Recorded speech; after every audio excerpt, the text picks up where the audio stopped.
Hello everyone and welcome to my masterclass. My name is Giacomo Bigliardi. I am a card magician coming straight from Italy here to show you my best material. I love card magic, that is my passion, is my true love, and over the years I put together a lot of tricks, ideas and principles, and in these weeks you will get to see some of the very best ones.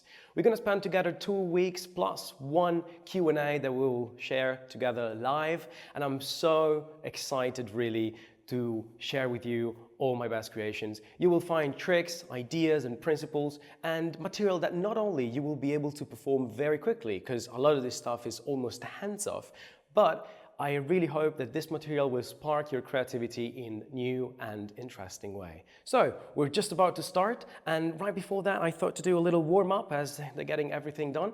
So in fact I can warm up, you can warm up with me as well. We can take a random deck of cards and all you need to do is shuffle. We can shuffle the deck as much as you like, any kind of shuffle is perfect as long as the deck is very well shuffled. And the starting point is pretty simple. If you think about it, in a deck of cards there are 52 cards and 4 different suits, which means it's 13 different cards for each suit, and this is pretty simple.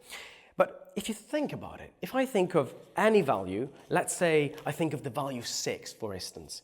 If I cut the deck to 13 different positions, chances are that at least one of the cards I cut to is a 6, you know? That is simply about probability. It doesn't matter how much the deck is shuffled, it's just about probability.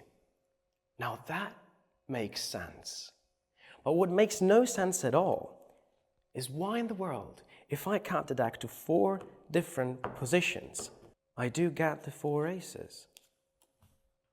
I don't know why. So that's it. We warmed up. There you go. Now we can go straight into the first trick. Don't worry, we'll go back to this aces production.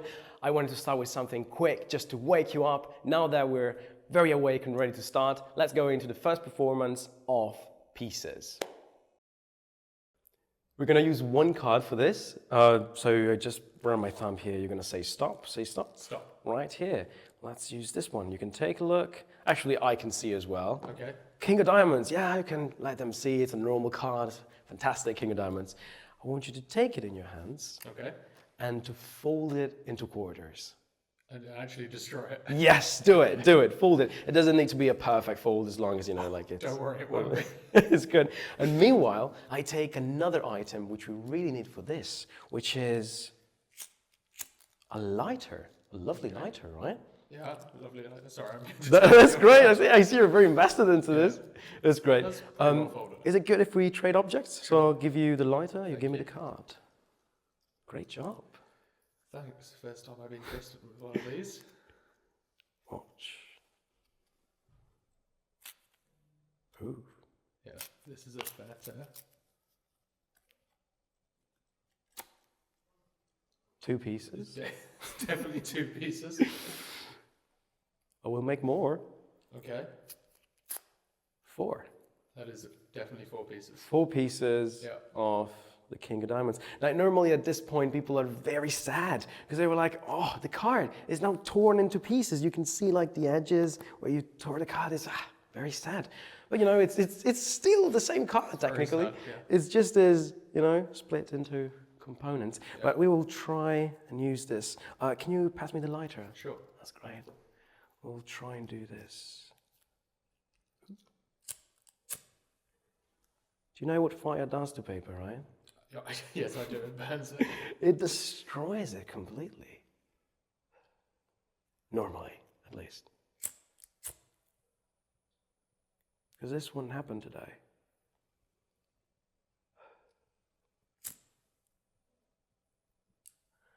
Today, it will fuse it. Okay.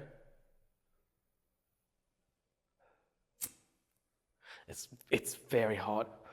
It's very hot, really. You can see the lovely smoke and there's ash falling down. Watch.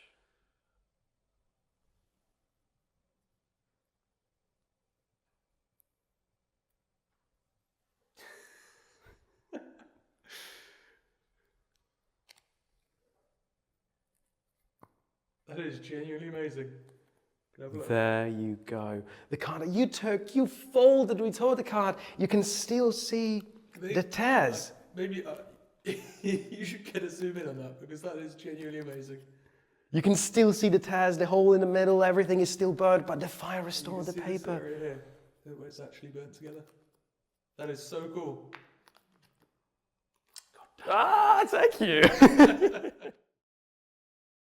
Let's get into the explanation for this trick. This is called pieces. It's my torn and restored. I love this routine so much. As you have seen from the performance, this ends with a card that is very fragile. I love this because this feels like an impossible object. And the idea is that the spectators will keep this forever, ideally. They will keep this, and this is also a lovely conversational item. It's just something strange that is the true sign that, like something happened, I love impossible objects in magic, and I think that when possible, it's always great to incorporate such objects in your tricks. Of course, not every trick is suitable for an impossible object, but in my mind, Torn and Restored is such a fantastic plot to end with an object that looks truly impossible. What this does, having an impossible object at the end of the trick, is this allows to cement the idea of the magic in the minds of the spectators, and also to let them feel every time they look at that object what happened, and to remember what the trick was about. So let's get into what this is. As you can notice, this card is burnt. They can see that the card is burnt, is still half torn, and this is something I really love. And as you have seen from the routine, this Torn and Restored uses fire. I'm very obsessed with Torn and Restored and tricks that happen at the fingertips, in particularly with Torn and Restored that use fire. And in my mind, when I wanted to create this, I was so committed to create something where the fire wasn't just a prop that you just wave on the card and then you unfold a merely folded card, but it's something that leaves traces on the card. So at the end, I wanted the restored card to look really like the fire did something to this. So this is what you end the trick with, the card restored with the fire, but as you have seen from the routine, there is also something more into play, because when I'm burning the card, I'm burning an actual gaff card that I specifically made for this trick. You can see this matches the King of Diamonds that we have used in the performance. This is a pre-made gaff card, and as you have seen, it's a folded card, and when I hold it like this, I can move it, I can twist it, and this feels like a stack of torn pieces, when actually this is a merely folded card. So the idea is that what happens in the routine, just to give you an overview, is you take the card, you tear it into 4 pieces for real, then you switch the 4 pieces for these pre-made gaff card, and you proceed to burn the gaff card. And after this moment, there is no more switch. This is already all you need, really, because the burning will destroy the pieces and will make the card look like the final special restored card that they will get to keep forever. Okay? So as you can see, this is the gaff, this is what you're burning. It's specifically made to look like torn pieces, and it's actually just a card that's been folded and prepared in a special way to look like that. Now, in this moment, I will not go in depth into how to make the gaff. It's very easy, it takes 5 to 10 minutes, anyone can do it. But we will record a separate video that you will receive after the masterclass. You will receive in your area where all the content is. You will find this extra video. I really want you to, learn in the best way possible how you can make this gaff card. So I want to use the time here to focus on the routine and all the aspects of it. And then you will find a separate video where I go through the making of the gaff. Again, it's very easy. What this is just to give you an overview, is a card that has been partially split. So the area more or less of where the 2 quarters, where the pips are, has been split and then glued back. But I haven't glued these flaps that you can see. So what this does is this create the idea of some torn pieces when actually there's no torn pieces. And also I've done some pencil work right here, and I've pre-burned some areas of the card just because at the end I want this card to look really burned. Okay, so this is all you need to know. Now we're going to have a look at the actual routine and what happens throughout the routine.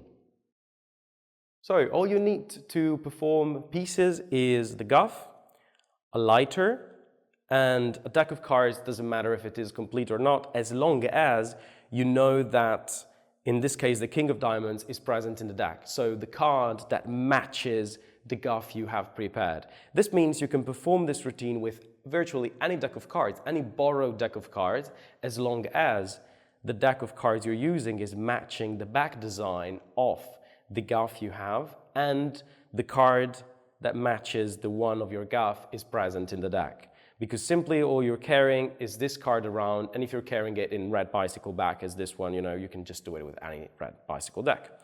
So what I do is I take the card and I fold it in this way, which is the display that will be seen throughout the performance. And again, in the additional video, you will realize what this display is. It's just merely folded. And in this way, I'm going to place the card into my pocket, because in a moment I will load it and keep it in my finger palm. So what I do is I take the card in this way and I load it in my pocket, just like this. So then later I can access this card pretty easily. And in the same pocket, I also put the lighter, which I keep over here. This is all you need to perform this trick. You can literally carry these two items in your pocket and then go around and do the trick.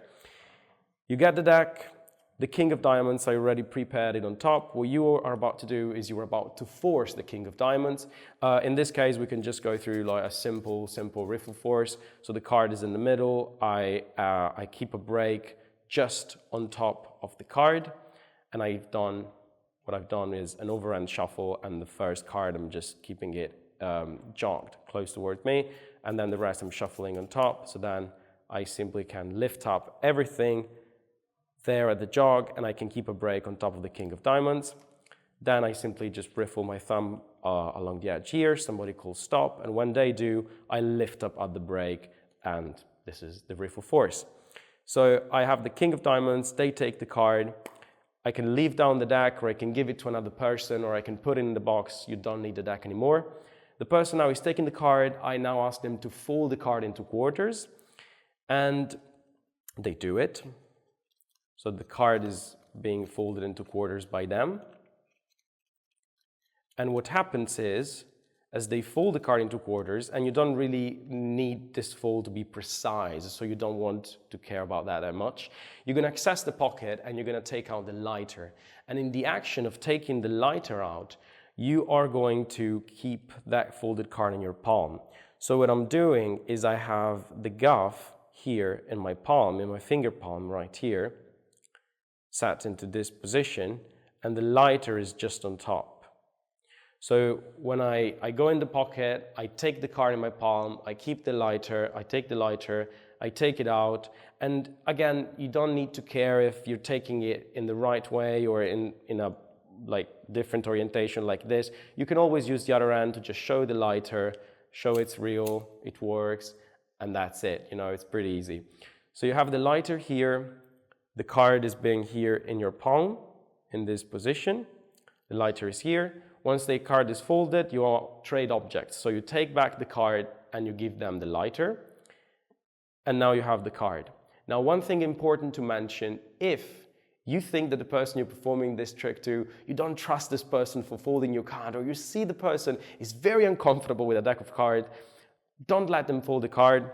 What you do is simply you let them select the card, you give them the card, you ask them to examine the card if you want, and you take back the lighter, and then you trade objects, and when you receive the card, you fold it yourself. So this is just an extra tip I thought it was nice to mention. So you hold the card, now you have, again, the extra piece, the extra guff card is here. What you do is you're going to tear it. Now you can tear it in any way, but I'll go through the sequence I use just because I love it. I love the aesthetics of this sequence. So I'm tearing it here. I'm twisting. And when I'm here, I'm doing this. And again, I don't want to care that much about following the line they made. You can also tear more sideways. You can do what you want because the card really needs to look torn. So again, I'm here, I tear, I twist. I have two pieces, I look at them, I put them together, pose for a moment, then I go here and I tear one more time. Now at this moment, it's important not to do this, not to tear like this, because otherwise they get to see this card. So if you really have to like move a wrist, make sure the wrist you're moving is the one that has no palmed card. So I'm tearing 4 pieces, I can show the singularity of the 4 pieces, and then I stuck them into this little lovely fan. Now notice that the second piece from my left is slightly up-jogged, and this is intentional, because I noticed over time, over the years performing this, that this allows to avoid any flashes, because in a moment I'll be loading, what I will do is I will be loading this piece underneath the fan of pieces. And I noticed over time that having this piece sticking out up-jogged allows to cover more angles than what you would do if you didn't have that piece. And also this allows, like, it's nice, you can also like twist it, take it, put it back, just show that this really is torn. I really like, like playing with this piece. And then what I do when I'm here is I load the piece underneath. Now what happens, I'll try to give you the best look of this. What happens is I'm here, I'm gonna take for a moment the pieces here, with the thumb, the left thumb, I'm gonna pull the card towards me, just like so that I can just place it underneath, and then with the left thumb, I'm sliding it beneath. So this is what I get. It's not difficult, and also you have all the time in the world, people don't know what you're doing, it's nice to just play with this torn pieces. And normally what I say if I feel like I need to stretch my pattern is, normally people at this point are very sad because they feel like the card is completely destroyed, but this is still the card, it's just split into the original components. And you notice like this sentence gives you plenty of time to just do this, pull down, and then load and push up. And what this does is this loads the piece behind, and from the front you notice nothing. Even from a slight angle, you just don't notice that. So you're here. Then what I'm doing is I'm going to square the pieces like so, and this is behind, so it's very easy. When I square the pieces, I ask them to, if they still have the lighter, if I don't see the lighter because maybe they're just resting their hands, so I use that to just say, do you still have the lighter? Or if I see the lighter, I say, can you check it's working fine? And they like, ch-ch. And as they do, what I do is I open the flaps of my gaff. You see this little flap right here, this little flap right here. Sometimes if you see they're closed, I've just opened them.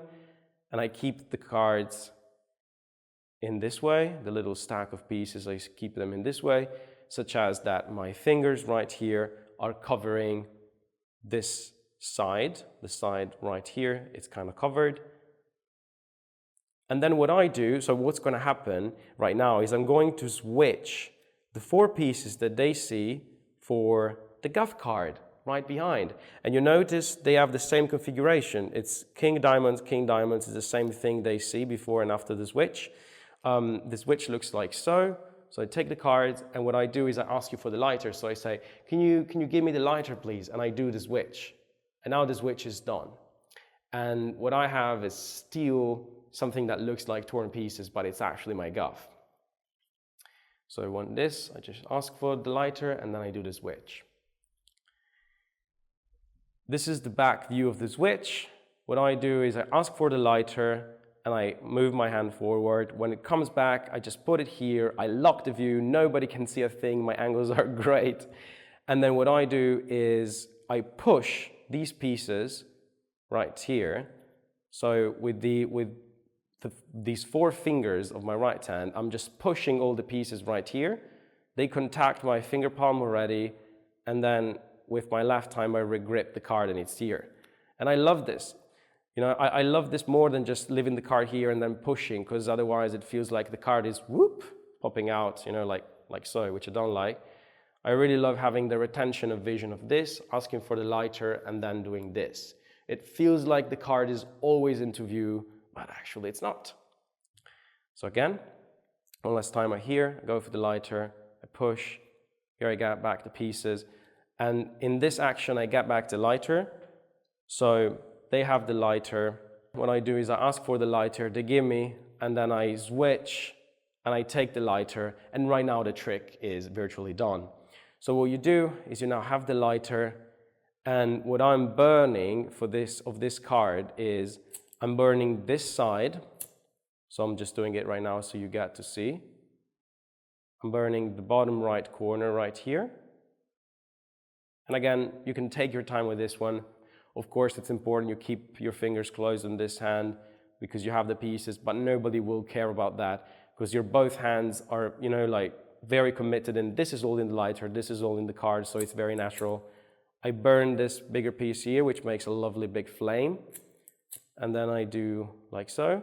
Then what I do is I twist this card, and if you feel like you don't want to do it one-handed, you can just do this, and then with the other end, helping repositioning the card, fire, again, lovely piece, this creates a lovely flame, I burn a bit, and then I do this, which makes absolutely nothing but looks great, I blow on it, and now I'm going to ditch the pieces in my pocket, and the way I do it is very simple. With my right hand, index finger, middle finger, I'm going to pinch the card in between. With this hand, I take the lighter, and then I put everything in my pocket, pieces included. And in the moment I do this, I pretty much all the time say, ooh, the card is very hot, it burns. So it's like, it burns. I just put my attention on the card, and I put everything in my pocket. From the front, you can see how it looks. I've just burned the card. I blow, I say, ooh, the card is very hot. And I put back the pieces. I don't mention I put back stuff. I don't mention, I just do it. I come back here, I blow on the card one last time, and then I open it. You can open it in any way, really. The way I like to do it is open it by this side first, and you can notice it's still burning. You got some ash falling down. I love this moment. Then this side, and then showing the rest, which is from the back. I open this side, and then show the rest. That's it. Two more things to mention for this routine. One is keeping a card palm into your finger palm. Now, some of you might not be used to it. If you perform some coin magic, or if you have ever learned anything on coin magic really, you know that finger palm is one of the very first things that you learn, keeping a coin in finger palm. So many of you, I'm very sure, will be very familiar with this, and it's the same exact sensation that you get with a coin. If you have practiced, other torn and restored routines, you might be already familiar with this.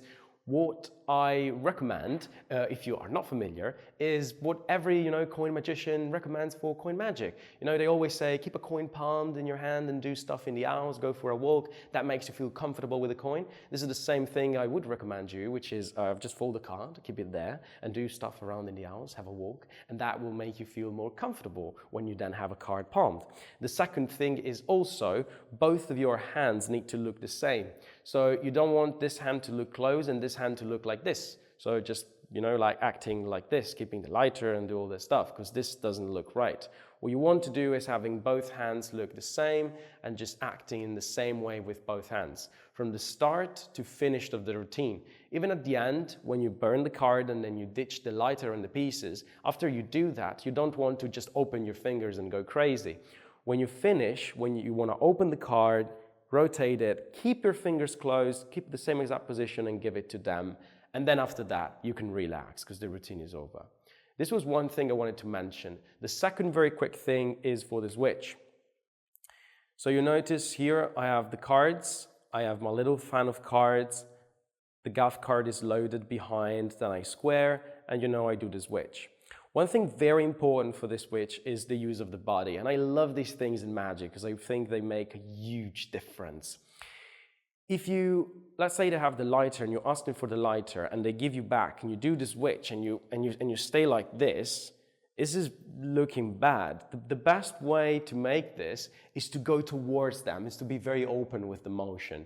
So you ask them for the lighter, and now it's normal to have the hand resting here because you're asking for the lighter, and the moment they give you the lighter, you're going to execute the switch, you're going to take the lighter, and then this hand that holds the pieces is going to go forward. It's not the hand with the lighter that goes backward, because this is not good. It's the end with the pieces that's going to go forward. So the motion is more flowless. You ask for the lighter, they give you the lighter, you take it, and then you go forward with this hand. Not only this is more open and this is more natural, but it's also something that pushes the magic right in their face, because this is something you want them to see. And I figured this was a nice tip to give you. This will end on one card. So can you start by taking one out? Just take one out. It's great. Take it out, have a look at the card, have a look at what it is, remember it, and just put it back in the deck, anywhere.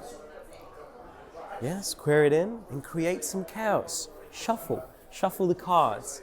Shuffle as much as you like. Make sure they're shuffled. I don't know, have you heard the phrase, the flap of a butterfly's wings in Brazil can set off a tornado in Texas? It's from the 70s. I think it's from a guy called Lawrence or something, a scientist anyway, and he used it to describe how the tiniest actions can have huge impacts on the world. This got later famous as the butterfly effect, which is, like one of those things that describe how the tiniest actions create consequences, and how little we know of chaos and everything that revolves around it. So we're going to create some chaos here, okay? We're going to do it.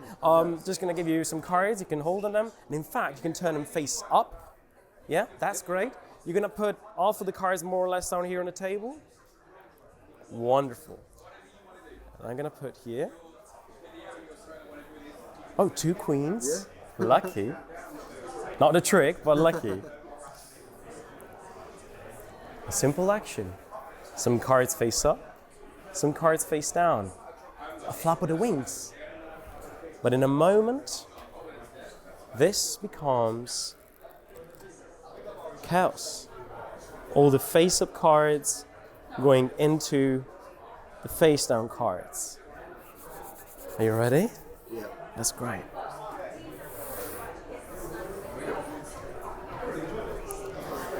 I've been doing this for some time.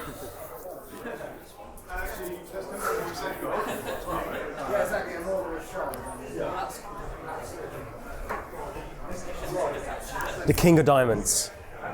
Not your card. No. I know. I built it a little bit. But this is our butterfly. Is as useful as your card. The flap of a butterfly's wings can create more than we see.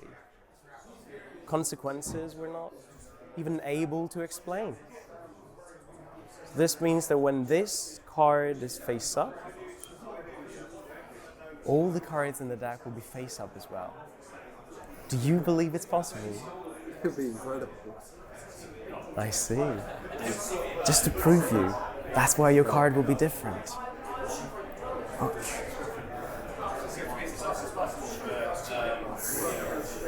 Just like that. See, all the cards are face up in the deck.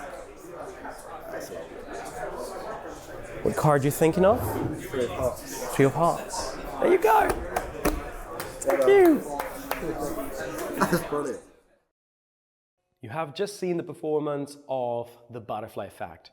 We're going to explain the effect in a moment. Before that, I would love to share with you why that effect is important, why it isn't here. And in fact, you can take this as a little theory section of this week's masterclass that will hopefully show you why these effects are together in this week. And the reason is, I decided to put together and to structure these weeks in a very precise way to sort of navigate you in my way of looking at magic and through the magic that I love. Now, this is called, in my notes, is called Beyond Plots, which is a pretty weird way to say, like magic that goes beyond the traditional plots. Now, to get there, here's the thing. When I think of like improving effects, I think there are 2 ways you can actually improve a magical effect. One is improving the method, and the second one is improving the framing of the effect. Now, the method is just the sequence of actions, techniques, or secret devices that make the effect possible, while the framing, in my opinion, in my view, is all the rest. Starting from the presentation to the touches, the gestures you use throughout the tricks, the tone of your voice, where you look at them, the way you behave to your spectators, how you're dressed, what trick you did before, what trick you do after. So the framing is a frame, everything that surrounds the method and that completing with the method creates the trick. Improving a method is kind of difficult, especially now since so much magic is released and so many tricks and great methods are out there. So there are already some great methods for some tricks.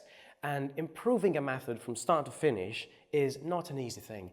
But improving the framing of an effect not only is something that anyone can do because it just makes the effect feel closer to who you are, to your style, but it's also something that can lead to new perspectives on magic and can lead beyond the traditional approaches and structures that we think about magic. Think of the effects we've just seen, the pieces, the torn and restored. Normally, like at the end of some torn and restored cards, you end up with a card that is merely folded and you unfold it. While here you have seen, like the difference of having a card that is truly still burnt and at the end it looks fragile, it's different, it's an impossible object in itself. Or think of the butterfly effect, the triumph effect you've seen with the premise of the butterfly effect and the idea of having a card that's sort of flying right there. This is nothing but a little touch really, but it's part of that framing that helps the trick make sense and helps the trick become different, hopefully, especially for lay people, and makes the trick hopefully more memorable to them. So all these little touches, these details, they contribute to create a different framing of the effect. And this is so important. So why beyond plots, which is the little line that I said at the start? Because changing the framing, changing the different aspects that we put in the trick allows us to go beyond the traditional plots of magic. If you think about, like the categories, because plots at the end of the day is a category, like a sandwich trick, a four-of-a-kind production, a triumph effect, these are just categories. And the reason we as human beings, like we do categories is when we have a lot of stuff and we want to sort of organize it into different shelves, into different, like spaces. And this is because, so then we know where everything is and we can also teach it. This is why we do categories. But when we create, when we give, life to something, starting from categories can actually reduce the potential of that thing because it already puts in a cage, sort of, the creation we are doing.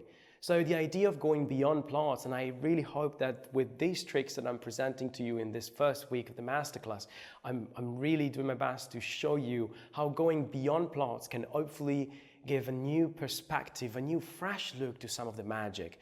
Adding little touches, presenting tricks in a different way, creating different images, making the tricks more memorable. Even, like the triumph you've just seen, changing the position of the close-up mat and then doing a spread like this instead of spreading like that. These are all touches, but they change the framing and they hopefully allow you to go beyond the traditional plot. So this is the idea of going beyond plots, and I love to share with you, not only because it's part of my tricks and it's part of the way I think of magic, but because, and this is the most important thing, it's something that anyone can do. You can do it now. When you go beyond plots, you find yourself. This is the most important thing. When you go beyond the plot, when you read the book and you know the thing and then you add yourself, that's the important stuff. So what I always think within my magic is keep only the necessary and then add myself. This is it. So avoid the extra, streamline the effect, less is more, keep only what is needed, and then here comes the fun part. You need to add yourself, you need to add the little touches and everything about it, and this allows you to go beyond plots. In my view, and within the tricks that I'm presenting to you. And some of the tricks you will notice will not easily be categorized into a sandwich trick or a simple revelation, but there will be more going on and you will see it. There are different strategies, different ways to sort of introduce these creative elements within the tricks. And one way, which I love and is the one that I've been doing a lot over the years, is little touches. And this is something that, like many magicians, like magician friends always say to me of my magic, like that I have these little touches, these little things that actually make the thing different. Again, in the triumph, the little butterfly there flying, it contributes to nothing in terms of the method, but it makes the effect different. That's a little touch. Changing the close-up pad, doing the spread like that. In the torn and restored, having the card at the end all really looking torn. Those are little touches, and to me they are the easiest way to access the beyond plots world, the idea of going beyond the traditional plots and the traditional schemes.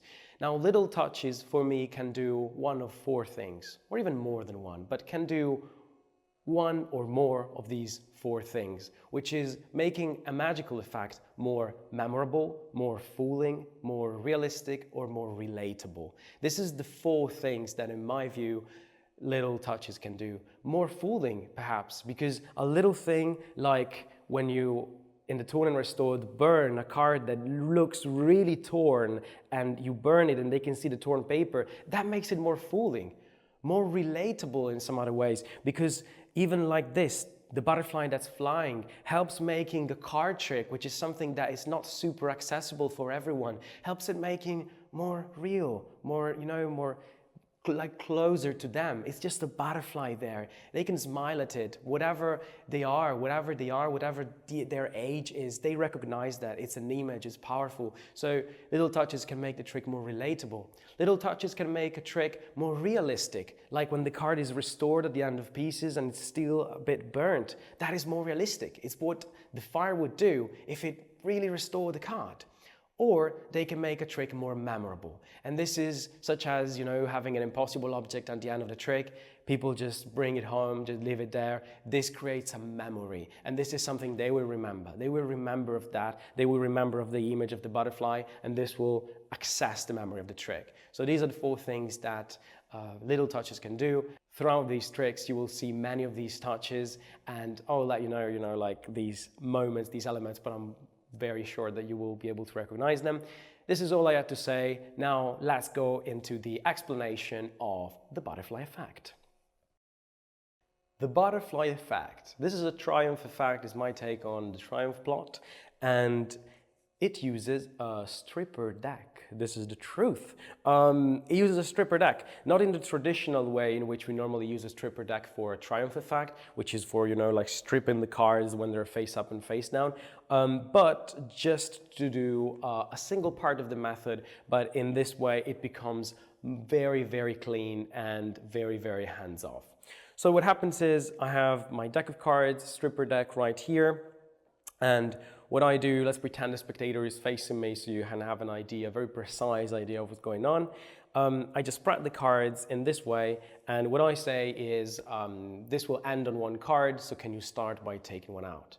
Now, I will not make, like exact references to the script, to the presentation that I use for the tricks, as you have the fantastic possibility to rewatch the performances and you will be able to see how the presentation combines with the method, but the presentation is scripted, is always like that. So I always start by spreading the cards and delivering that line. So in this explanation, I will focus on the method, on the techniques and what happens secretly. I spread the cards like so, I ask him to take out the card. Now the reason why I spread the cards into this arch, into this angle, is because I figured out that this is a configuration that makes possible sometimes that the spectator, when takes the card, rotates the card, which is fantastic, because what happens is here, we're going to have them select a card and put it back, and we're putting it back 180 degrees rotated to the actual rotation of the rest of the deck. So this means you will be able to strip it, to feel it, because this is a stripper deck. So if they take it, let's say from here, and they rotate it, and they put it back, I have nothing to do. I simply stand here, I ask them to take the card, I see they rotate, I ask them to put it back, they put it back, it's fine. And when they put it back, I say, like, put it back right here, so it's very frontal facing themselves, so just put it back here. And then I ask them to square the cards and shuffle. So this is the first scenario, the one where they do the rotation. If they do not do the rotation, it's very simple. They simply take the card. Let's say they do not rotate the card, so it's simply like that. Then what I do is I ask them to, remember the card, show to everyone around. And as they do, I collect the cards into this way. which automatically rotates the rest of the pack. Now this is very nice because this configuration not only allows for them to hopefully rotate the card, but if that doesn't happen, allows you to pick up the cards in a way, which is this way, that is automatically a rotation for the deck. So win-win. So let's say in this case they pick this card, they don't rotate, so we do the rotation and we have the cards right here. They remember the card, we're using this for the explanation. In this case we're using the 6 of diamonds, which is the card they will be selecting. Then what I do in this case is I dribble the cards and I ask them to place it in. They're going to place it anywhere. And as they do it, the cards are still there. I ask them to shuffle the cards, which is great. They can shuffle as much as they like because, you know, this is a stripper deck and the card has just been rotated of 180 degrees. So this means the card can strip out. I can feel where that is. That's fine. They shuffle the cards, and as they do, I deliver my presentation of the butterfly effect. At some point, either they will put down the cards or I will ask them the cards. And when the cards are here, what's going to happen is I will have to basically cut the cards at their selection. This is where the 6 of diamonds is, you can see. And I can feel it just because in the stripper deck right here, you notice that this is the side where the card is, you know, like is bigger, and you can feel it. And not only you can strip it if you want, which we do not do in this case, but you can easily cut at that card. It's very easy, very, very easy. So what you do, you retrieve the packet and you are going to take the cards and to feel what that card is and then to cut it to your side. Meanwhile, you deliver the presentation so it flies very easily. Now, I want this packet, which is the packet that has on the bottom the 6 of diamonds, the selected card, I want it to be to my right side. And this is simply because in a moment I will do a secret move that will require this packet to be on the right for me to be comfortable. So what I do when I get back the packet is I make sure the card is more or less in the middle. If I feel the card is very close to the top, what I do is I just do a cut, very easy, and then I bring the card to my right, easy. The card is now here. What I do now is a reversal. There's a riffle shuffle reversal by Vernon that is very popular. I'm sure most of you will know this technique, and I love it so much. This is how it looks from the front. I'm just shuffling the cards, and that's it. And in the action of shuffling, I've just reversed the 2 bottom cards. They are now face up. This is how it looks. The way it works is very simple. So you're here. Remember, the packet with the 6 of diamonds on the bottom is the one to your right. What you're doing is you're going to start the riffle shuffle, and I'll just use my right hand so you get to see very well what's going on. I start a riffle shuffle and I drop 2 cards. 1, 2. After this, I stop dropping cards with my right hand, and I drop some cards with my left hand, and then I finish this shuffle easily. So you drop 2 with your right hand, you drop some cards with your left hand, and then you do the shuffle. Then what happens is I simply move the packets forward by only gripping with the left hand on the left packet, which means I'm bringing the packets forward and I'm lifting them up. You will notice that these 2 cards remain there right here on the table. So what I do is with my right thumb, I'm going to push these 2 cards and to slide them underneath the packets. Of course, you need to create some angle with this, because if you push them and they get stuck, it's not good. So you need to create a little bit of an angle. And once you do that, you will notice that the cards just rise up, go up there, okay? So I'm just doing that there. And you notice the cards go up. And then when they're here, you can easily square. And this will reverse the 2 cards. I'll show you. Again, you drop 2, and drop some of the left, and then the rest. You're here, bring forward, lift up, push, and that's it. This is a very quick action. You just do it as you're shuffling, and brings the 2 cards reversed. Now what happens is I take the cards and I tell the spectator we're going to do this together, and I'm going to give them more or less half of the deck. And what I do now is I reverse my pile.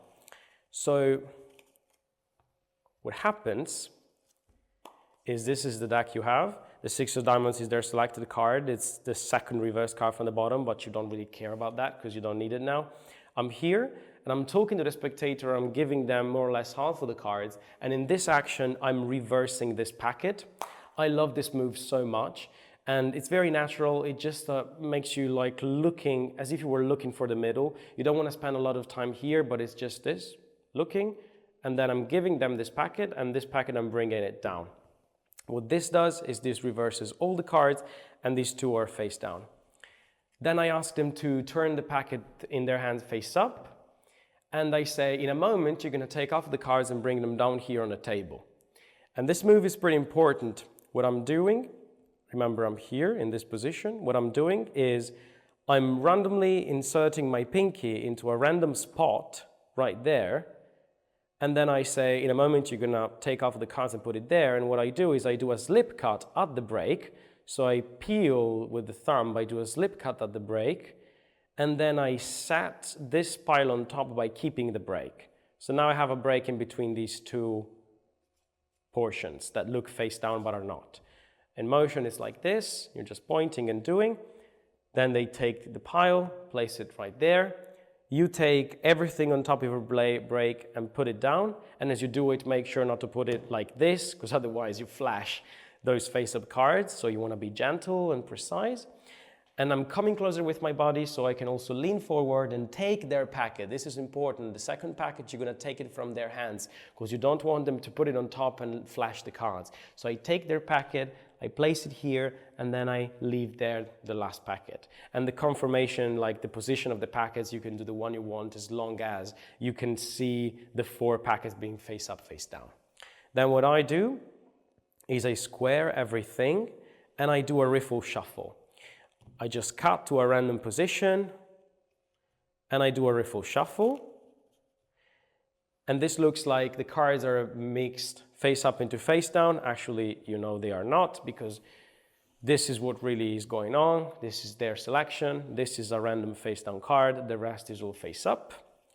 What I do is I show them this. I get to this configuration, which I love. And then I square everything. Then at this moment, what I do is I rotate my close-up pad. So remember in the trick I had, the little close-up pad. What I do is I take it and I rotate it in that way. And I love that little touch. This is really one of those little touches that make a huge difference in creating the stage for the effect. This wakes the spectator up. It's going to be like, oh, whoa, something different is about to happen. And this instantly catches their attention. And then I'm here.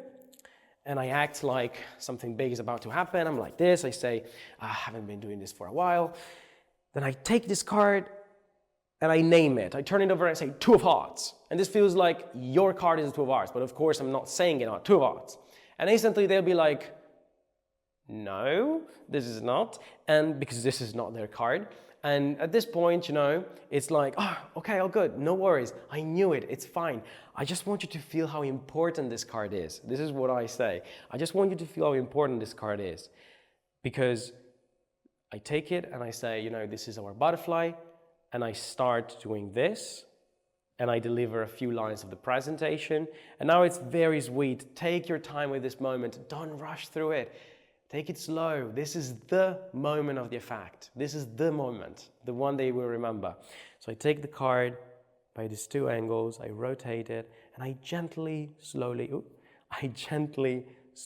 act like this card is a little butterfly, and I make it fly a little, forth and back. Then I rotate it again, and I gently leave it on top of the pack. I square. And then what I say is, now when this card is face up, all the other cards in the deck will be face up as well. Do you believe it's possible? Most of the people now at this stage say, no. And then what I say is, I see. That's why your card will be different.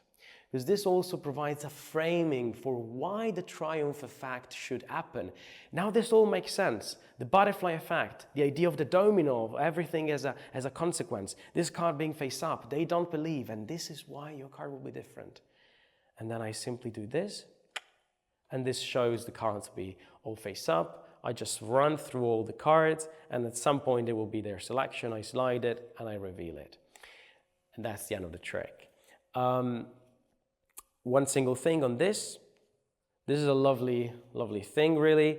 Make sure to practice it a little bit because you don't want to be too long. Now, this is a very big table, so the cards will never fall off this table. But if I were performing this trick to a smaller table, then if I do a very strong flick, it's not good. If I do a very tiny, it's not good. So find your balance.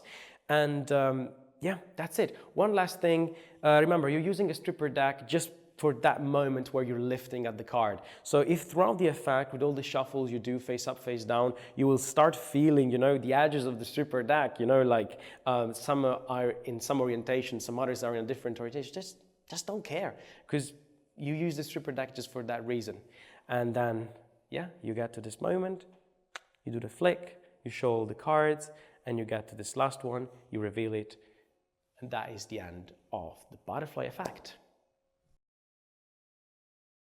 Before jumping to the next effect, a little step back, I explain how the 4-of-a-kind production with the wash on the table works. That was the start of the masterclass, and the method is very simple, actually. It will make you smile. But the reason why I decided to do it, and I decided to start with it, has, again, to do with the framing of the effect. It's just a very simple method, you know, but the presentation of this, having the wash, being very quick, and the line of like, there are 52 cards, then 13 cards, and then if you cut 13 times, you find, but if I cut 4, I find the 4 aces. That presentation is different. It just makes the effect look fresh. And also positioning at the start of the set of card tricks is just a quick way to just wake up the people that watch. So this is exactly why I decided to do it at the start of the masterclass. And now it's a good time to explain it. So I will quickly explain to you how it's done. The 4 aces are short cards, marked cards, and also breather crimps. So there's no way I missed them. This is very, very, very simple method, but you know, why complicating your life? Just do the simple method. So what I do with these 4 aces, and by the way, the rest of the deck is of course regular. What I do with the 4 aces, let's take the ace of diamonds to have a look at what I've done. What I've done at the ace of diamonds is I've trimmed part of the white border right here on top, a good chunk actually. So this turns the ace of diamonds into a short card, which technically makes it easy to cut that card, because when you cut, the card is short, so it falls down, it stays there in the packet. Then what I've done is I have also applied, you know, the pressure to the card to turn it into a breather crimp. Simply, the way to make a breather crimp is very easy. If you're not familiar with it, you just take the card, and I take it by looking at the face, and apply a pressure in this way as sort of an X on the face of the card. This is what happens right here. This is what happens underneath, right here. I create a sort of an X, and that's it. Then I shuffle it into the pack, and this creates a sort of a bubble. The card leaves some air, so it's easy to cut the card. So I'm combining 2 methods. Both methods work, but I'm combining them to be bulletproof. The third and final thing I've done is I have marked these cards into 2 different ways. Not only I have applied a pencil dot on the top left corner and bottom right corner, so when I cut to these cards, I know I'm getting it right, but I also have marked the edges of the card. Now, if you take the card singularly, it's impossible to see it, so I'll show you in a moment inside the pack. What I've done is I've taken a pencil and I've rubbed the pencil right here on the edge, and right here on the edge. And what this does is when the card is in the middle, I think you can notice, you can really see that there's a card right here in the middle that is a little bit, you know, a bit gray. And this is just because the pencil went there. So this I have done it with 4 aces. And it's a very, very powerful combination of methods. You cannot be wrong. So what I do, I start the trick, the aces are somewhere in the pack, and I do the dribble, I do the big wash on the table, I do the wash, I talk about it, I want this to look very messy, very chaotic. The more it is, the better it is. Then I collect all the cards, and again, I'm doing it in a very, you know, like messy way. I'm squaring them. And then what I do is I check. If I have an ace on top, it's fine. I'm going to leave the deck down. If I do not have an ace on top, I'm going to cut to one of them. So I can just put the deck right here. I can see there's an ace right here. So I'm going to cut to it and bring it on the top. So I know one ace is on top. And I justify it in the presentation just by saying, you know, it doesn't matter how much these cards are shuffled, it's just probability. And as I do it, I cut, and I also do a riffle shuffle, because why not? So I'm doing a riffle shuffle. You can do even more than one if you want. And then at this moment, what I do is I say, you know, if I cut the deck to 13 different positions, I do find the cards, and I say that makes sense. But what makes no sense at all is why in the world, if I cut the deck to 4 different positions and I cut, and this is the timing, I do get the 4 aces. What I do is I take the cards and I'm quickly looking. This is a quick look. It doesn't, very quick. And I check where they are more or less. I quickly check the 3 aces where they are in the pack. It's very quick, very subtle. You just quickly look down, you visualize where they are. And then what I do is, once I know where they are, I simply cut at 1, 2, 3, and that's it. And I get the confirmation because they're marked. And now I can stop, relax, and I say, I find the 4 aces. And that's the trick. This is the production, really. Very simple, very direct, very powerful, and it's another example of how to create a different framing of just the use of a short card, breather crimp, marked card, or lots of methods, but really you're bulletproof in this way. So that was it. This is Chaotic Aces. It's one of my favorite quick productions. Now let's jump into the following effect. Again, this will be an example of something that is a bit different in terms of the framing of the effect, and it is called 3P. Shuffle the cards. Ooh, mix them up. Straight in. Yeah, I love it. Mix them up as much as you like, just so you know the condition is I fair. messed that up so badly, but we can keep going. Good. Yeah, that's very well mixed. I love that. That's great. So we can now get into this. Yes.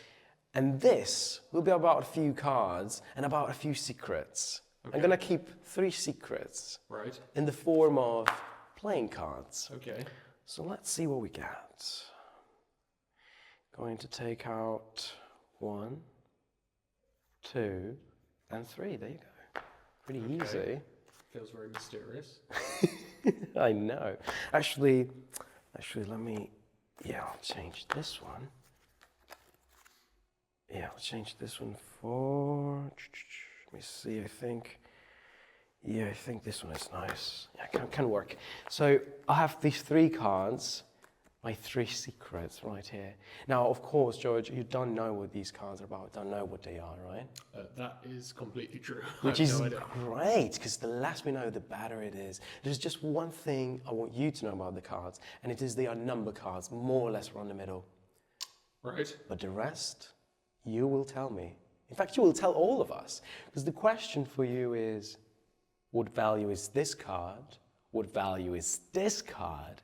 And what value is this card? That is the question. Intuition! Go for it. Have a try. I'm going to go 6, 8, 9. 6, 8, and 9. Yeah. That's your choice. Yeah. Okay. You can change your mind. In fact, you can change your mind of some of these, because I want you to be very free. Okay, I'm going to make that one a 6, Okay. that one a 5, Okay. and that one an 8. Okay, that's cool. So, I don't remember the order, but it's important that you're locked with these numbers. You're committed to them. 6, 5, 8. I'm committed. Yeah, that's cool. That's great. And this is simply because they do not really matter now what these cards are. Yeah. But what matters is the value. Because even if those values do not match the cards, maybe they will make the cards match. And I know this makes really not much sense right now, but here's what I want you to do. Take the cards, George. And what is this card? 6. A 6. Can you deal 6 cards face I up? almost forgot. So Face up, please. Sorry, face yeah, up. so we need to see everything is fair. 1, 6 cards face 2, up. 3, 4, 5, And 6. 6. What is this? 5. A 5, and anything you want. Oh, that's cool. That's lucky. Extra point for the effect. Well, deal 5 cards face up. 1, 2, 3, 4, 5. That is great. And we end on this, which is? An 8. 8. You sure? Yes. That's cool. Deal 8. Face up. Oh, that is great. You're nailing this. 1, 2, 3, 4, 5, 6, 7. And 8. Turn it face up, Yeah, or- turn it face up. And 8. And we land on the 4 spades. Yes. This means nothing, right?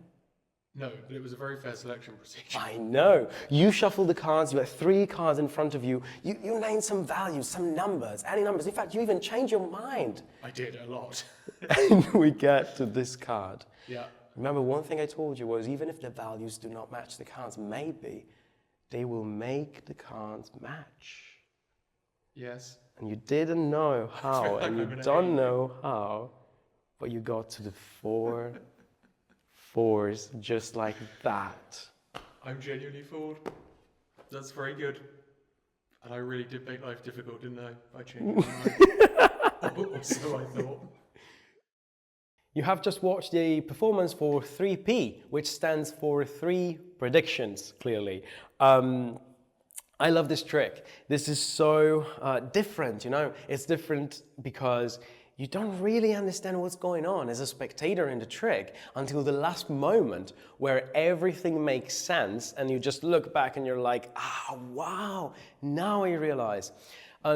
Over the years, I realized magicians love this trick because it's different. It ends with a 4-of-a-kind production and they didn't see it coming. So if you're looking for a trick to fool your magician friends, like this is one of them.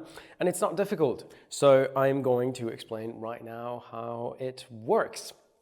And again, this is something that goes a little bit beyond the traditional plots. It's a 4-of-a-kind productions, but feels like a prediction, and then you don't really know where it's going, but you're adding up the values, and at the end, it all makes sense. It's a big boom, you know? So this starts with a shuffle deck, generally shuffle deck, so you can give them the deck to shuffle. Everything is well mixed up. And then what happens is I'm going to do a little setup in front of them as I'm talking. What I say in the performance is I say I'm going to keep 3 secrets and I up-jog 3 cards, and that is all I need. So what I do is 2 things. I need to have the 3 face-down cards. They need to be 3 4s, okay? Regardless of the suits, 3 4s. And then the last 4, I need to place it at the position 16 from the top. This is what I have to achieve, and I will tell you right now how I do it. What I do, they shuffle the cards, they give me back the cards, and this is what happens. I will show you behind the shoulders. Every time you're going to have a different outcome of the shuffled cards. So I will show you a couple of different scenarios that you can encounter. In this case, the cards are shuffled.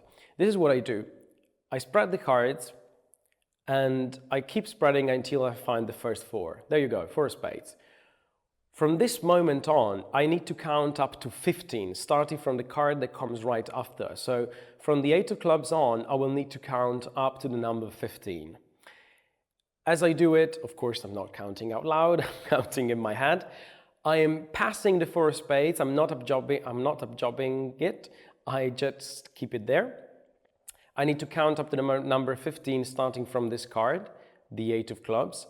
And every 4 that I encounter along the way up to 15, I have to up-jog it and not considering it in the total amount. Okay? So sounds a bit complicated, it's actually not. So I'll just explain. Find the 4 and then I count 1, 2, 3, 4, 5, 6, 7, 8, 9, 10, 11, 12, 13, 14, 15. There you go, up to 15. Now the card that comes right after, in this case the 3 of diamonds, I up-jog it. I don't care what this is, I need to up-jog this card. And then I keep running until the other 4 and I up-jog it. This is it. Then what I do is I need to take out these 3 cards and to cut the deck at the position where the 3 of diamonds is. And this positions the 4 spades, which remember is just sitting right here, at the 16th position. Clever. So what I do is I'm going to take the 4 of hearts, placing it down.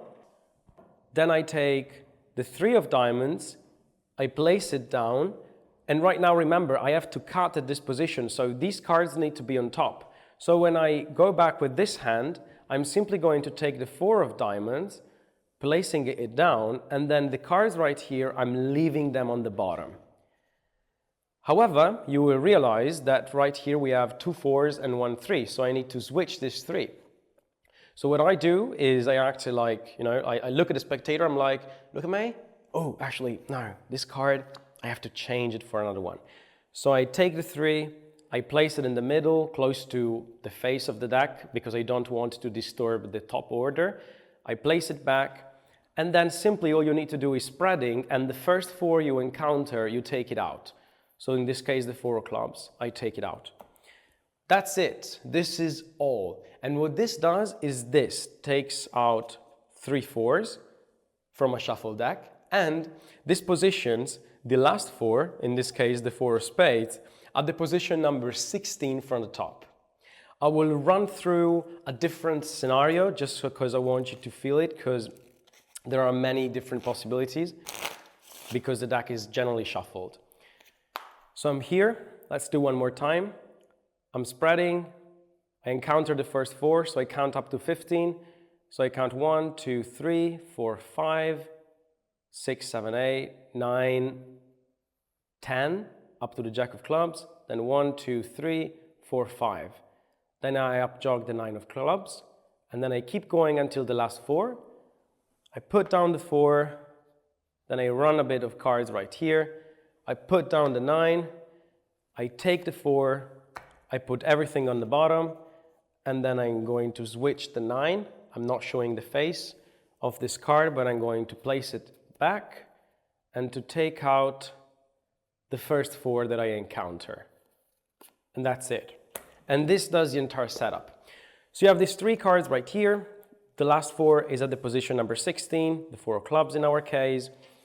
Then what I do is I do a one-hand spread. It's very important to do this kind of like a bit messy spread. You will realize pretty soon why.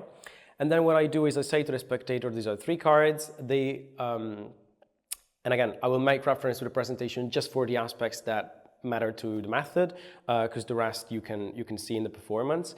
What I say is all you need to know about these cards is that they are number cards, more or less around the middle. And I need to reinforce that. I look at them in the eyes. I want them to really understand this concept. The reason is that in a moment, I will have them guess what value these cards are. And I want to make sure that the total amount of the 3 values they are giving me is as close as possible to either 15 or 16, because those 2 are my hits, my best numbers, my best outcomes. So let's say in this case that the spectator names 6, 5, and 4, which added together is 15. That is wonderful, and it happens many times. If that is the case, you're great. Now all you need to do, of course, you deliver in a few lines of the presentation, and my favorite line, which is, even if the values do not match the cards, maybe they will make the cards match, which is pretty odd, but very cool to sum up the effect. And the number is 15, so I do nothing. I simply count face up. 1, 2, 3, 4, 5, 6, 7, 8, 9, 10, 11, 12, 13, 14, 15, and then what I do is I turn over the card that comes right after and I leave it here and I say, you gave me the number 15, this brought us to the 4 of clubs, and then I reveal the 4 4s. If they say the number 16 instead, that's perfect. I can turn over the last card and leave it here. So for the outcomes of 15 and 16, it's basically a miracle hit. It's great because you don't have to do nothing, you're already set up. And you can reveal the cards being the 16th position, or you count 15 and right after that there is the card they're thinking of. But what if they say odd numbers? So let's say they say, I don't know, the amount is 12. So they say 2 plus 8 plus 2, which is very weird. But the amount is 12, so you cannot reach it. You have to do a little move. 12, it means you have to displace 3 cards to get to the number 15, which is the closest hit to our effect.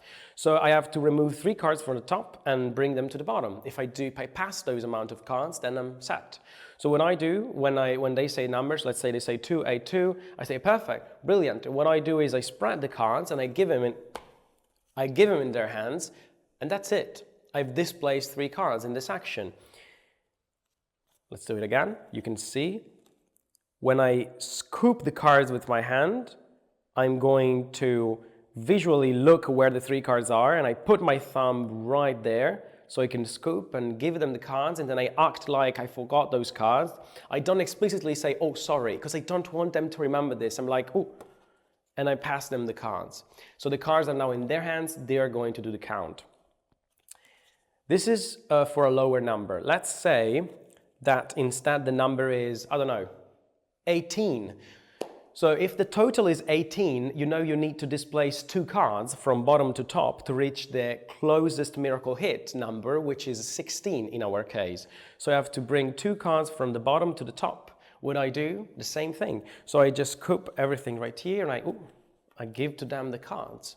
And as you've noticed, in the same exact action, right here, what I do is I check, I see 2 cards. So when I scoop the cards, I'm simply going to leave 2 there. And then I act like I forgot those cards, and I give them the cards.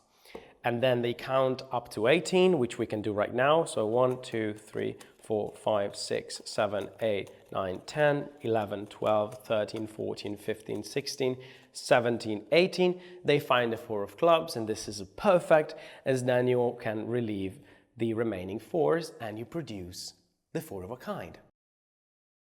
What if you get a very odd scenario, such as a person that completely didn't get the idea of the cards are around the middle, and let's say they say 2, 1, 2, which is absolutely terrible, because now you're at 5 and you have 10 cards, to go through. If this happens, there are 2 things I normally do. And let me tell you, it almost never happens, but it will happen at some point. It might happen. So 2 things I do. Number 1 is I force them to change their mind, at least on one of the 3. So what I say is not, do you want to change your mind? But I say, okay, great. Now you have to change your mind on some of those if you want, just so you know that everything is random. So make it a very different number. So this leads us to a different number, hopefully. And if they change their mind on 1 or 2 of these and that amount is good, so it brings me to a more convenient number, then it's fine. If this doesn't work again, what I do is after they give me the numbers, I say perfect. And now imagine an invisible card just right here. Because in a moment you will see a card sitting right here. It's not present now, but there will be. You will not know, you don't know what that card is, but imagine if you had to give a value to this card, what would that be? Name a different number. And they say it. And so this brings to 4 values, and then you add up the 4 values and you get to the last 4, and then you do the revelation. And hopefully with the combination of these 2 outs, you are able to get out of that bad context. That is one way. What if instead they name, I don't know, 10, 10, and 2, or like they name very high numbers. So let's say you have to get to 25, I don't know, which is a very bad situation. Again, first thing I do is I force them to change their mind. So I say, change your mind on some of these. And the second thing I would do is very simply, I say, okay, and after that, okay, brilliant, these are the numbers. If I know that they are still too high, what I do is, please can you just touch one of these cards and bring them towards you. So by doing this, I have them touch one card, and then I only use the values of these 2. Because what I say is, oh, can you touch one card and bring it towards you? So we create some space here, because there's going to be another card in there. They touch the card and say, great. So you create a gap in here. You left one card and the other card right here. So we're going to use these 2. And hopefully we will find a card that will tell us more about the card you touched. This is how I frame the effect of in that occasion. So I only use these 2 values. They normally are high values if you ended up into this context. So I can use those 2 values, and I get with a 4, and then I say, look, the card you touched was a 4, and this one is a 4 as well. But not only that, but even at the start, the other 2 cards were 4s. So these are the ways in which I handle these very not frequent scenarios, really, but if it happens, you are prepared. So that's all you need to know about 3P. I figured it would be nice now to break the rhythm a little bit from all these card routines and do something different. Card controls, techniques. Why not? That's great, that's fun. I love card moves. Actually, I'm really obsessed with, like little moves in sleight of hand. And since we were discussing many routines, I thought it would be really nice to also include some of those controls, just, like to give you something you can play with really quickly and that, like I've been using for years. So, I have prepared for you two of my favorite card controls that I came up with over the years. One is an illogical card control, which I love so much, and the other one is a control that relies on a principle that I'm sure you know. Let's get into it. The first one, really easy, is the logical card control. Let's say you name a card that you see, in this case the Ace of Hearts, okay? I'll just leave the Ace of Hearts right here in the middle of the pack, you can see, going there, and that's done. The card is controlled right up to the top. Easy. Let's say we do one more time. We try again, you name a card that you see, in this case the Two of Diamonds, let's say. I'm gonna leave the Two of Diamonds right there in the middle. There you go. And now it jumps on the bottom. That's it.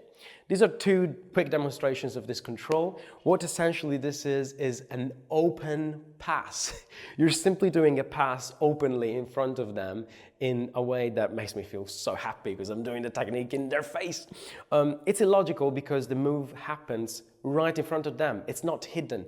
It's hidden in the flow of the procedure. So what happens, and you can follow along, I just spread. They name a card they see, in this case the Eight of Hearts, and let's say I want to control it to the top. What I do is I take a break right after the Eight of Hearts, so in this case I take a break in between the 8 and the 9, then I square, and before completing the squaring action, what I do is, you see right here is my break, what I do is I turn on, for this side, everything that is below the break, and then I turn by the long side, everything on top of the break, and then I show the card is in the middle, I drop, and the card is right here.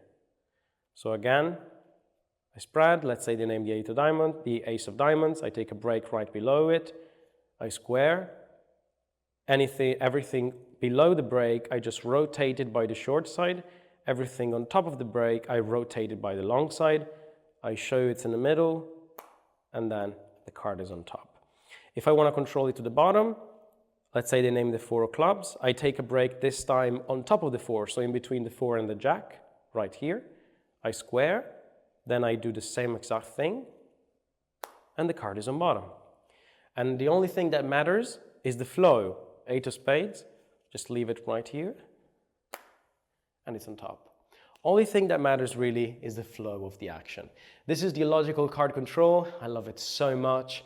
It's one of my go-to controls really because it's very easy and very fun, and I hope in your hands will do a great job as well. Here's the second control. I'll do a couple of demonstrations, then I'll explain how it works, and I'll tell you a few things on how you can use it in the best way. So let's say they select a card, we're just going to use this one in this case, the Three of Clubs. We're going to leave it in the middle of the deck. Now you can just leave down the cards, you can give it to them, doesn't matter. And then, of course, when you want, you can just show that the card is not on top, not only on bottom. And in fact, they can see it's not second, third, fourth, it just is lost in the middle of the pack, really. And then from here, you can go into the trick, because the card has been secretly controlled in the position second from the bottom. It's the Three of Clubs, there you go. And it's controlled in the second from the bottom, right here. I'll show you again. This time I'll show you the more table variation. So let's say again you select a card, we're going to use the Six of Clubs. We'll leave it in the middle of the pack, doesn't matter where. We're going to leave the cards here. Then whenever you want, you can just show, like it's not easy to find the card. In fact, if I just cut to a random position, the Ace of Spades, it's not the card. Queen of Diamonds, it's not the card.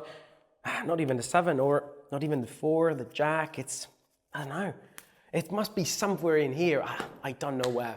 And you can keep going with your presentation, with your routine, because the card, one more time, is secretly controlled in the position second from the bottom. So what I'm presenting here is basically a control that allows you to place a selected card in the position second from the bottom, which in my opinion is one of the positions that we normally do not consider that much, because we normally think of, I need to control the card on top, or sometimes I need to control the card on bottom. But the position second from the bottom, in my opinion, is so great. And the reason is that you can cleanly show everything in the deck. You can show it's not the top, it's not the second, third, fourth, five. You can show it's not here. You can have a good show in the middle. You can show the deck very cleanly. You can even leave the packet sitting there, and still you are not flashing the card. This is so cool. I'm so excited about this. Really, you can show all the deck, but you never ever show that the card is sitting there. So I love how open this is, how reliable and how open this display is. You can just show all the cards. It's nowhere here. You can just sit the cards there. I love when I leave the cards there on the table face up. It's so open. It just really feels like I have nothing to hide, and I can talk to the spectator, and then I can reveal the card as I want. Because the card is second from the bottom, one way to reveal, I will go into that in a moment so I can teach it properly. Another way is simply with a shuffle, you can bring the card on top. Very easy. And this happens simply when the card is on second from the bottom. If when you shuffle with these fingers, you do an overhand shuffle, but with the fingers right here, you retain the bottom card, so it stays there, and then you keep shuffling these cards and you run them so that you end up to the very single card. This single card is the card that was hidden in the position second from the bottom. So just with a simple overhand shuffle, so you're here, then you take up the card, and just with a very simple overhand shuffle, just like so, you're able to place the card directly on top. Then you can do a double lift and reveal the card, or do whatever you want to do. How does this work? So how can you get the card to that position? This is an application really of the plunger principle. It's sort of a reversed plunger principle. It's a different application that works backwards, and it works in this way. Let's say you have a card selected. We're going to keep the 6 of clubs throughout this entire demonstration, so we have consistency of the card.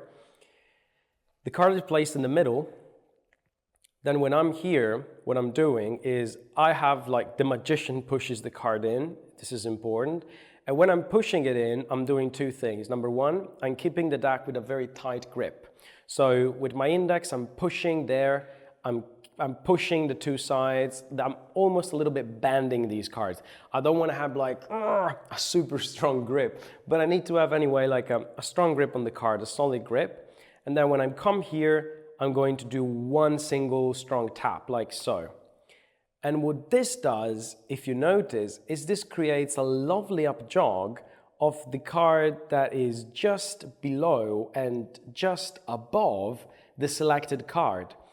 Now it's very tiny and difficult to show, but right here, if you notice, there is the 6 of clubs, which is this card, and the two cards just below and just on top are slightly in-jogged.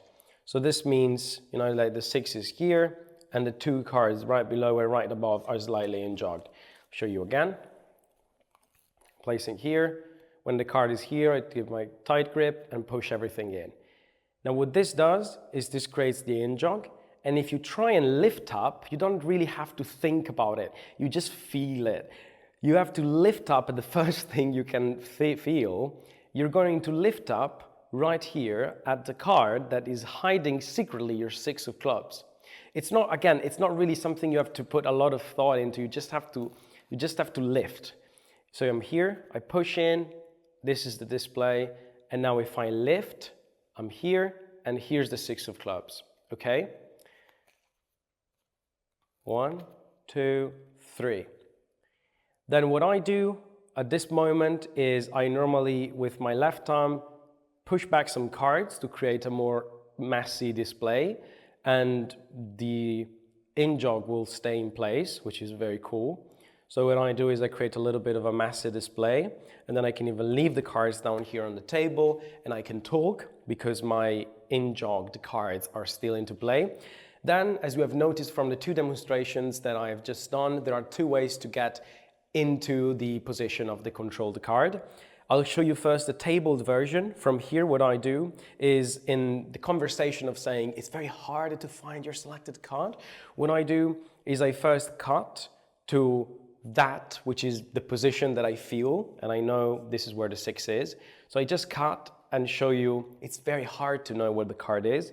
Then I cut to a random position, I cut to another random position, then I show the top, second, third, fourth, I show some cards, I show the middle, and then I leave this right here, and I can continue with my routine.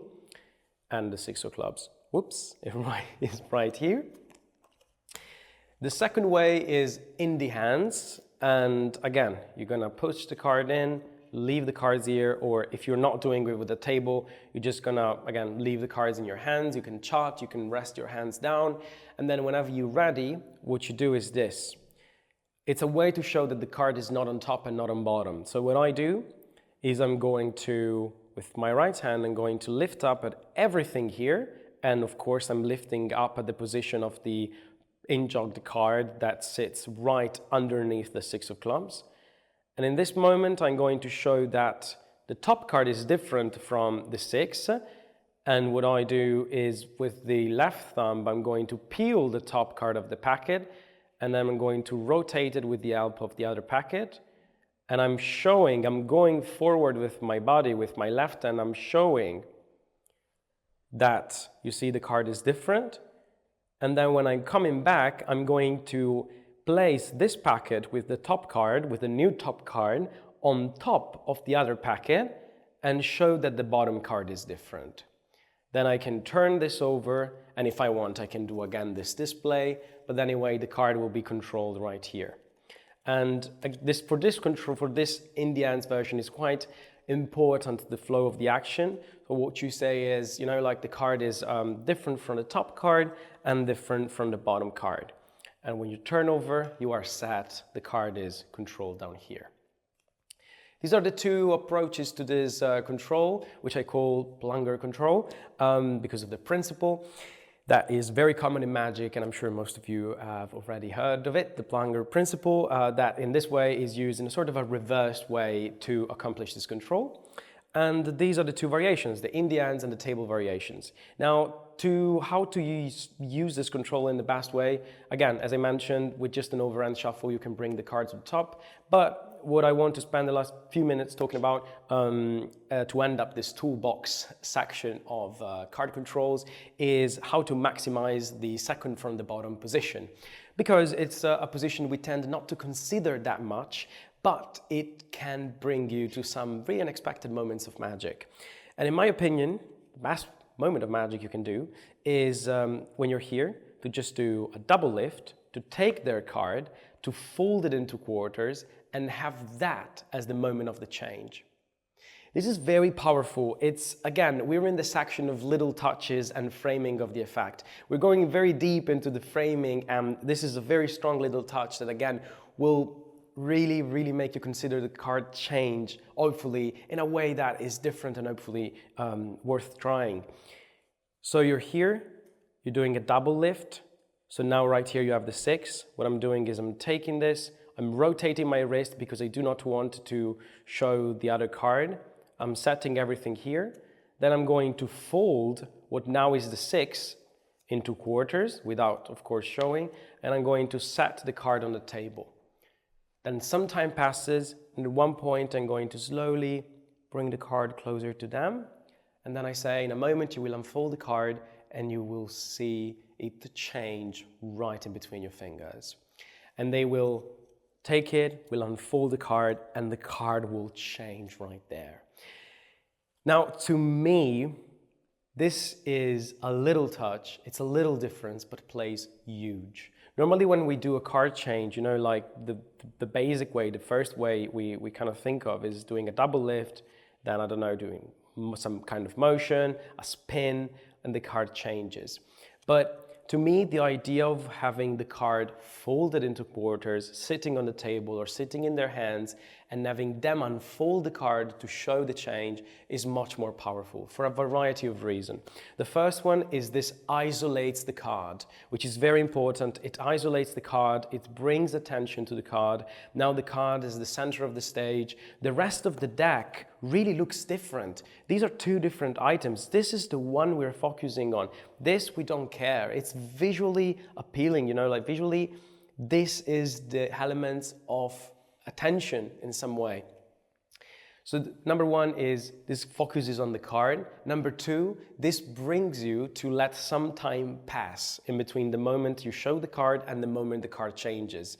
I think a common mistake we sometimes do is rush through things. Even if when we practice, we are very slow at doing our magic sometimes. When we go into performance, we rush through things. We don't want to have dead times. We hate the silence. And so when maybe in a change, we go fast and the card changes. But the best experience for a spectator is to have moments of relax and moments where they can really see the magic happen slowly. So forcing you to create a moment where you have to fold the card, give it to them and let them unfold the card forces you to have some time in this procedure. So it's also a way to include a procedure into one thing that we all do, which is changing a playing card into another one. But if you're forced to do it in a way that takes some time, this allows you to, even in a performance, even if you're not thinking about going slow, to slow down and to let some time pass. The last thing, which to me is actually the most important thing at all, is the fact that they are unfolding the card. So in a way, the framing of the card change now happens in their hands. It doesn't happen here in the air. It doesn't happen when the magician is doing something with the deck. It doesn't happen when you touch the box or something, but it happens in their hands and it happens in the moment they open the card. This is the framing. And it's so powerful, it's so strong. You know the feeling when you have a gift at Christmas, you have like a present, you open it, you unwrap it, you know? That is the feeling you want to get with this. When we open something, we have that element of attention, of tension, of curiosity that we, as human beings, we have, you know? It's just natural. We want to see, we want to open and see what's inside. And that action inherently brings an element of surprise. So if you can incorporate that action into a card change, you're already having, you know, like a good starting point. And so this is why I think that folding a playing card before a card change is fantastic and you should try it. And this is also why I think that the idea of having the card control second from the bottom is a perfect starting point to do that. And I wanted to mention this idea, this series of ideas, along with the two controls. So that was the toolbox section. I hope this broke the rhythm a little bit and got you some new movement to play with. And now we will end this week's masterclass with the final effect, which I love, and it's called corner. George. Yes. I would love you to hold on one thing, Okay. one card. Yeah. I'll just take one out for you. I think this will be good. That's it. You don't need to know what that is. Intrigued.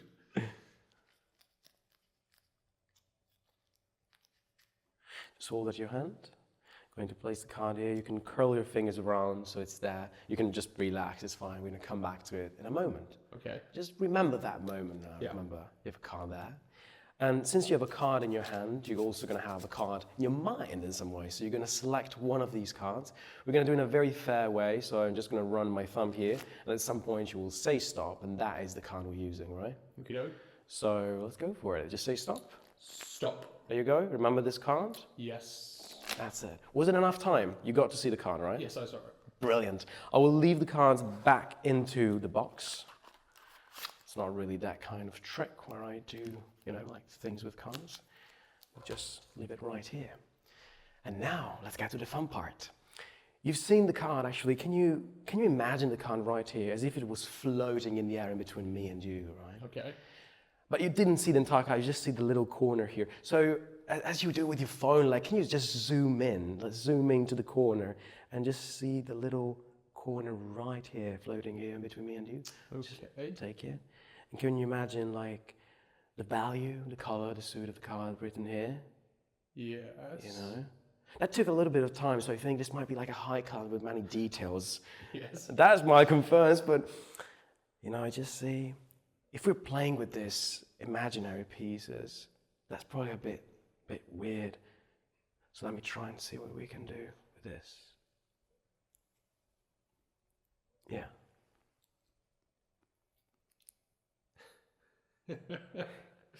There you go. That does look like a corner of a card. That is the one you were thinking of. Here we got the corner. But this makes no sense if this doesn't match what you were thinking of. What card you thinking of? King of clubs. The King of Clubs. There you go. You can see right here we got the King of Clubs from a card. And just like a ring, we end back to where we started. Remember, you'll be holding on a card from the very start. In the moment you will unfold the card, you will feel the shape of the paper change between your fingers. Go for it. Okay. Yeah. This is the torn King of Clubs, and try it. You can see it matches with the corner. Have a look. Try it. I'll show the camera as well. Yeah. Show it to the camera. Yes, that is a It perfect. matches. Perfect. This is it. Perfect imagination. That's great. Amazing.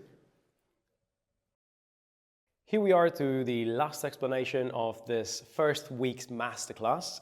This is corner. You have just seen the performance, and of course you have noticed, you know, this trick. So many things happen. The card is selected, and then there starts a little divination. The piece is produced, and then it ends up with the card being folded in their hands. So many things happen, and of course this is a perfect example of the idea of going beyond the plots, which we have discussed multiple times throughout this week's session. So this is a perfect trick to wrap up everything we've done so far. We're performing this table in this setup as this is a very stand-up trick, so you get to see everything in the condition where you know, it is supposed to be performed. What you need to perform this trick is as follows. You need a deck of cards, doesn't matter if it is complete or not. You need a duplicate of any card. I really like to use picture cards for this. So in this case, we're using a Jack of Spades, but really you can use any card at all. Then you need a box with the cellophane onto. So any card box. I always love to keep the cellophane onto the box because, you know, like this can always be helpful. And in fact, it is very helpful for this trick. And finally, a short card, any card at all. In this case, I have this 5 of clubs, and in a very, very, you know, direct way, without caring about aesthetics, I've simply cut down this white border right here. You don't need to make this card look good because nobody will ever see this card. It's part of the method and you need it to be short. So what I have done, I'm sure you'll get to see this, is I have cut the white border right here, and then I have applied 2 black dots with Sharpie on the top left, bottom right corner. So this is also marked. Perfect. This is all you need to do. It's a very, very quick preparation. So with the scissors, you cut and that's done. This is all you need. Then to start to get to the setup for the trick, you need to take one of the Jack of Spades and tear the corner of this card. Now you don't want to do a big tear. You just want to tear right here, you see, just until the index, no more. You tear the card and you locate the corner right here in the box, inside the cellophane. So if you see this is one of the boxes with bicycle cards with the gold edge, and you can see the white border of the card is just following that gold border of the box. And this is pretty handy to remember. So the box stays here with the corner. Then I place the torn Jack of Spades somewhere in the middle. I don't care where. I take the short card, place it on top, and then I take the final Jack of Spades and place it on top. This is the setup. You take the cards and you place them in the box. The way I place them in the box is as follows. I check where the torn card is, where the torn piece is. It's very easy to do, just rotate and check. Here you can see the torn is. Then I take the box, I open it, and I place it by placing the torn part closer to the inside of the box and the face of the cards closer to this side of the box. So I just place them here, and that's it. I'm ready to perform the trick. Now, in this case, this box is full, the cellophane is very tight, so the piece doesn't move. and I can easily move the box like that. I can even put it in my pocket. But if you feel like, in some brand of cars or boxes you have, the corner moves, then all you do is you just place a little bit of glue in this area or right here, or a little bit of some sticky thing, like even rough and stick is something that I use sometimes to place it here. It's just to make the piece adhere a bit more and not move. But in most cases, if you're working with a full deck and the deck is sort of like new and not very old, this is fine. So I'm here, I start the performance. What I do is I open the box in this way. When I open the box, I keep my thumb on this card, just so I'm done this piece, just so I know it doesn't move. I open, take everything out. I put the box down in this way, so it's down here. And then what I do is I take the cards and I'm going to do a reverse spread. Normally I spread the cards from left to right. In this case, I'm spreading the cards from right to left. So I'm doing a reverse spread. It doesn't have to look good. My reverse spread looks really bad, but it just serves because it allows you to both see when you encounter the card with the missing corner and to hide that missing corner, which is very important. So I'm spreading, I arrive to that card, I'm lifting it up, I'm jogging it, then I square everything, and notice right now they don't see the corner is missing. So then I take this card, I lift it up, and as I do it with my right hand, I'm hiding the missing corner.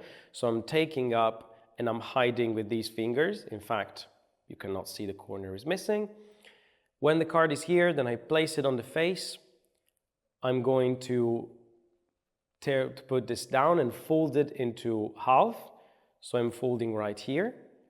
Then I take this, and of course I'm keeping this, which they do not have to see because they do not want to know that the card has a missing corner. And then I'm folding this in half. I can just pinch right here in the middle and get a good fold in half. When the card is folded, I ask them to put their hand out, and I put the piece into their hand. Make sure you put this in this way so they can close their hand, not in this way, otherwise a bit uncomfortable. Just put them in the hand, you ask them to curl their fingers, and you say, we'll come to that later. And again, as for the other tricks, I'm not really doing a deep dive into the presentation, as you have the luxury to rewatch the performances and keep everything under your control, under your eye, so you will get to see how the method plays with the presentation. But the presentation for this trick is very minimal. There's not that much to say. It is more about these moments, and it's a very direct trick. And do not even worry about the moments of silence when you take out the card and you fold it. Those moments of silence are great, and they serve to create the atmosphere.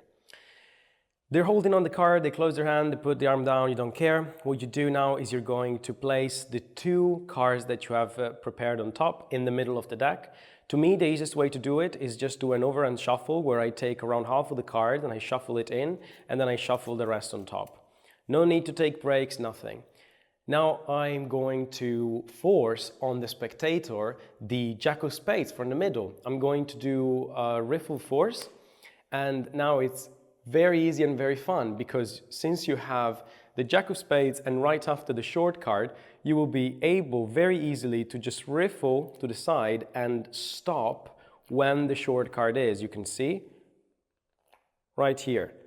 And you can have visual confirmation that you are getting the right card because there's the Sharpie dot right here. The card is marked. So I know that this is the short card right here, and this is the card they see, it's the Jack of Spades.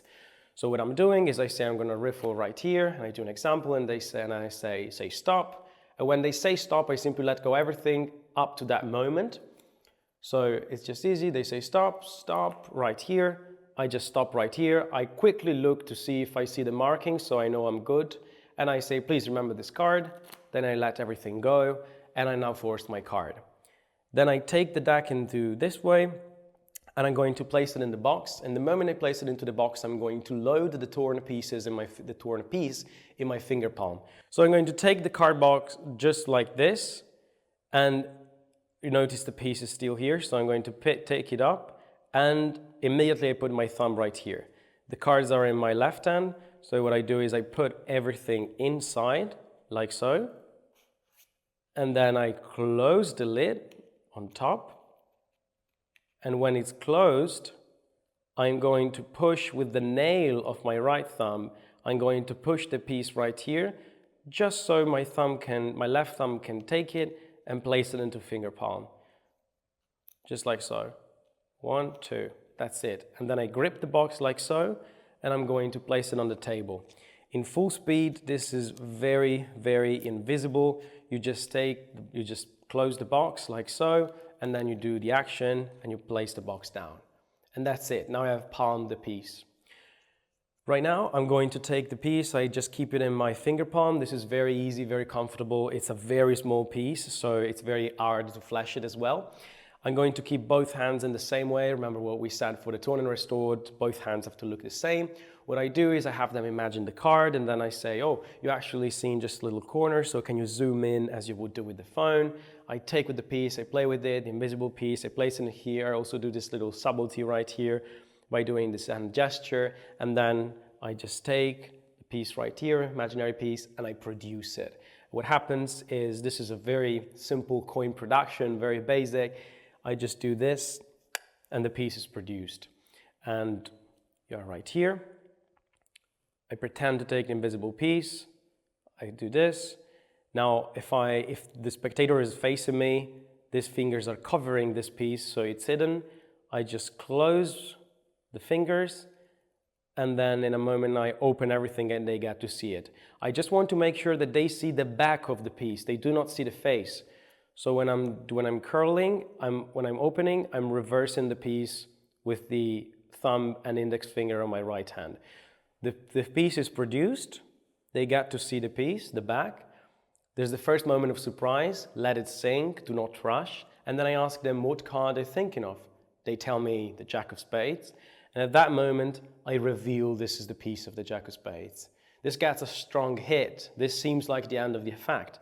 I'm going to gently drop the piece right here in my hand, and then what I say is we're going back to where we started, and I do a little circle with my hand. It's like a ring. We're going back to where we started. I point to their hand, and what I say is, I love this line, in a moment you will unfold what you're holding on, and you will feel the shape of the paper change right between your fingers. And at that moment, they will unfold the card, and they will know this is the Jack of Spades with the missing piece, and it's the same exact pieces, so it perfectly matches, and this is a miracle. So this is pieces, this is the explanation of pieces. Just two very quick things on it that I think are very cool about this. One thing is the idea of producing a piece of a playing card. This to me is an obsession that I've always had. It's not something that I've seen many people do, because we do so much coin magic. We're used to producing, hiding, vanishing little objects, and a playing card can be a little object. So why not treating it as a coin in some way? And so my obsession was, how can I do it? And this is my way, and the way I love doing this. And again, this goes beyond the traditional plots and categories of magic. And the second thing is, I really love the idea of giving them a card which is already pre-torn. It's fantastic. You're steps ahead. So, have fun, take your time, and enjoy the effect, because this will be a huge hit. That's it. This concludes the content for the first week of the masterclass. I'm very happy that you spent your time here to watch all this material, and I will see you next week with more amazing card tricks, principles, and ideas that will hopefully inspire you. See you next week.